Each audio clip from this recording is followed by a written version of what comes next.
Maybe they want to starve us out.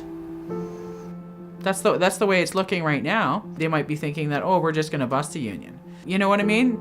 I mean, we've been out for 9 weeks. That not once have they even attempted to talk through the mediators, which has been requested twice. It's the lowest paid in all of Ontario. You know, like for example, we have several members, they've been there 30 plus years, $14.71 an hour. $14.71 an hour. From the outside looking in, it's difficult. You have 65 all women workers. The public assumes that these workers are very well paid, well respected, well taken care of employees, and that couldn't be farther from the truth. 31 years and I make $14.71 an hour.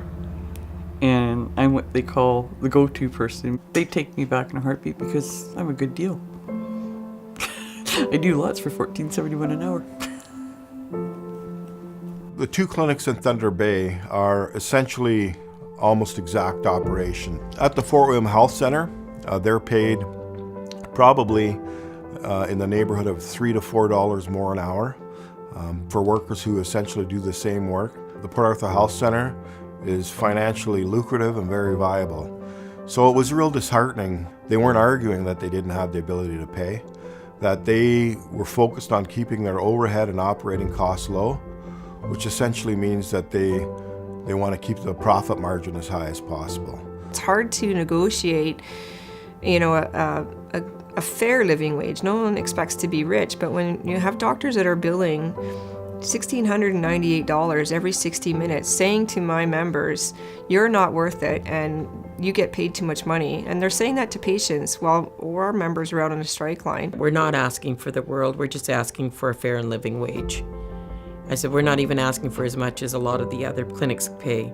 But these women are expected to do all kinds of procedures that most people would expect a nurse, or at least a nurse practitioner, somebody with higher training to do. These are the facts. 30, 90, or 65 women are casual. They will not hire part-time. They will not post permanent postings. There's a number of women that have been working for a number of years, anywhere from 6 to 15 years as casuals.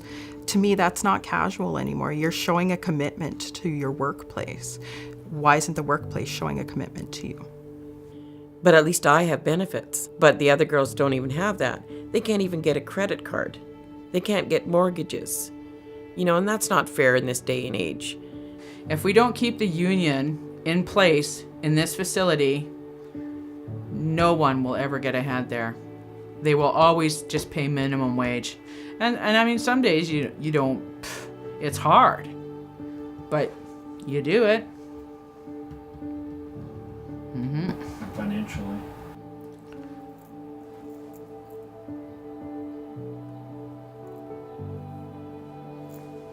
It's hard emotionally and financially.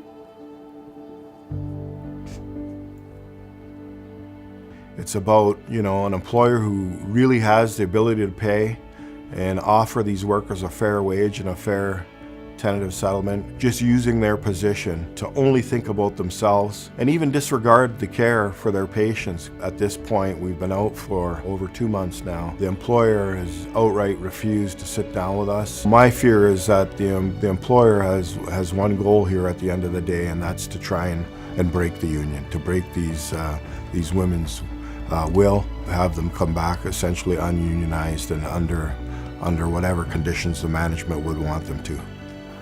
We have to win. Because you can't go back. That's just like going back to the Stone Ages, right?